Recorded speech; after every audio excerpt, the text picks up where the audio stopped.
Bonjour et bienvenue dans cette vidéo dans laquelle nous allons réaliser 3 exercices pour nous assurer que vous savez représenter une force, mais aussi donner ses caractéristiques. Intéressons-nous au premier exercice dont voici l'énoncé. On considère une pomme qui tombe d'un arbre. Dans une première question, il faut réaliser le DOI associé à la pomme en négligeant l'interaction entre l'air et la pomme. Puis, dans une seconde question, faire le bilan des forces qui s'appliquent sur la pomme et préciser les caractéristiques de chaque force représentée. Voici donc la situation de départ. On considère une pomme qui tombe d'un arbre. Pour la suite, on modélisera, c'est-à-dire qu'on assimilera la pomme à un point matériel noté M majuscule. N'hésitez pas à mettre pause, à réaliser vous-même cet exercice, puis à vous corriger. Dans un premier temps, il faut donc réaliser le DOI associé à la pomme. La pomme est le système, c'est-à-dire l'objet que l'on étudie, et cette pomme est en interaction à distance avec le centre de la Terre. Passons maintenant à la deuxième question. Je vous donne un conseil, il faut toujours dessiner la force et ensuite préciser ses caractéristiques et non l'inverse. Représentons maintenant l'action de la Terre sur la pomme. La Terre attire la pomme vers son centre. Le point d'application dans la situation réelle sera appelé le point A par exemple et sera le centre de la pomme, son centre de gravité. Notre segment fléché, notre force, sera orienté vers le bas, c'est-à-dire vers le centre de la Terre. Dans notre modèle, le point d'application sera donc cette fois-ci le point M puisque notre pomme est assimilée à un point matériel.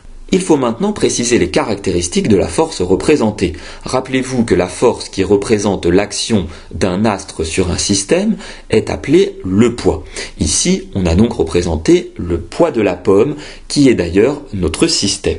Le point d'application est le point M, la direction est cette droite en pointillé orange qui est perpendiculaire au sol, il s'agit donc de la verticale passant par M.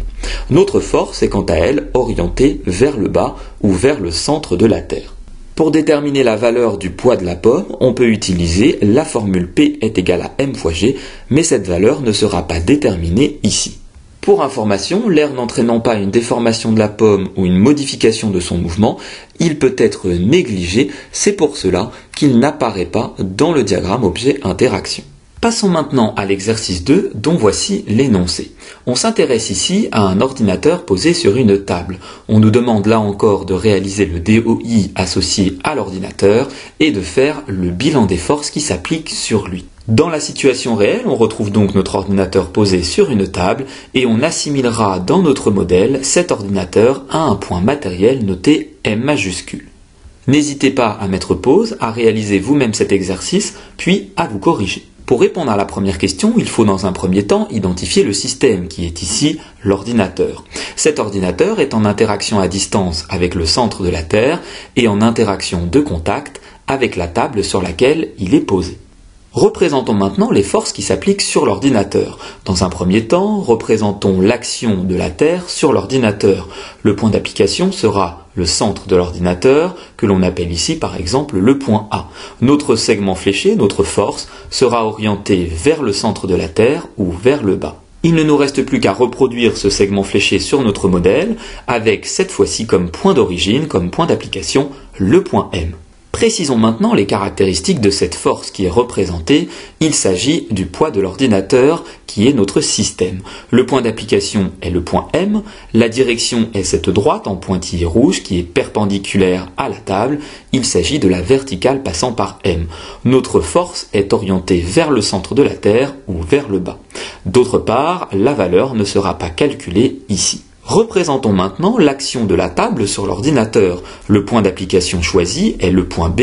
Il s'agit du point qui est au centre de la surface de contact entre l'ordinateur et la table.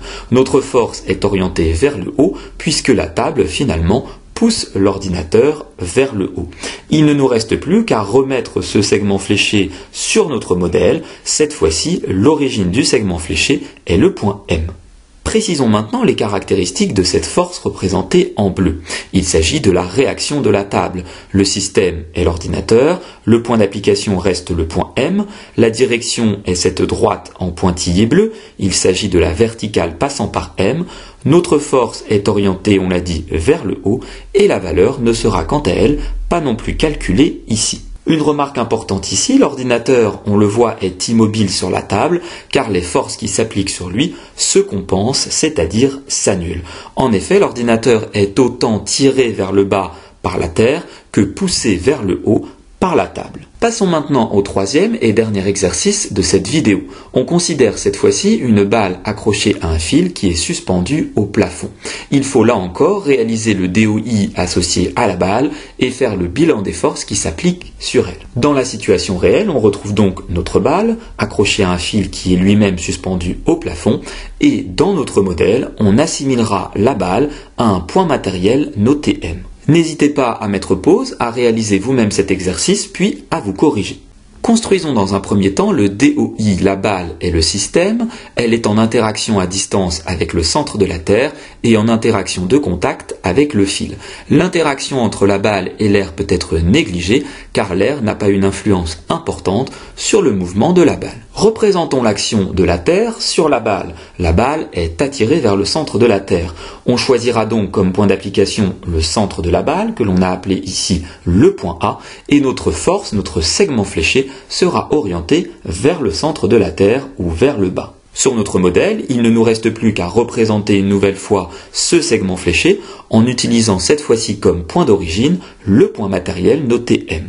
Précisons maintenant les caractéristiques de la force représentée. Il s'agit du poids de la balle, qui est donc notre système, le point d'application est le point M, la verticale passant par M est la direction, c'est-à-dire la droite sur laquelle l'action mécanique se déroule, et notre force, on l'a dit, est orientée vers le centre de la Terre ou vers le bas. La valeur, quant à elle, ne sera pas non plus calculée ici. Représentons maintenant l'action du fil sur la balle. Le fil retient la balle et l'empêche de tomber.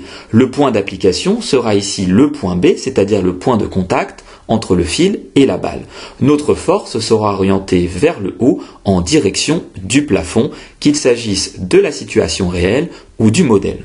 Précisons maintenant les caractéristiques de la force représentée en bleu. Il s'agit de la tension du fil, le système reste la balle et le point d'application le point M. Pour déterminer la direction, une petite astuce consiste à donner un nom au point de contact entre le fil et le plafond. On l'appellera ici par exemple le point C. La direction, c'est-à-dire la droite sur laquelle l'action mécanique se déroule, est donc la droite MC. Le sens de notre force, c'est-à-dire l'orientation de notre segment fléché, est vers le point C ou du point M vers le point C. La valeur de la tension du fil ne sera quant à elle pas non plus calculée ici. Cette vidéo est maintenant terminée, j'espère que les exercices ont été réussis et bien compris. N'hésitez pas à vous abonner à ma chaîne YouTube et je vous dis à très bientôt pour de nouvelles vidéos.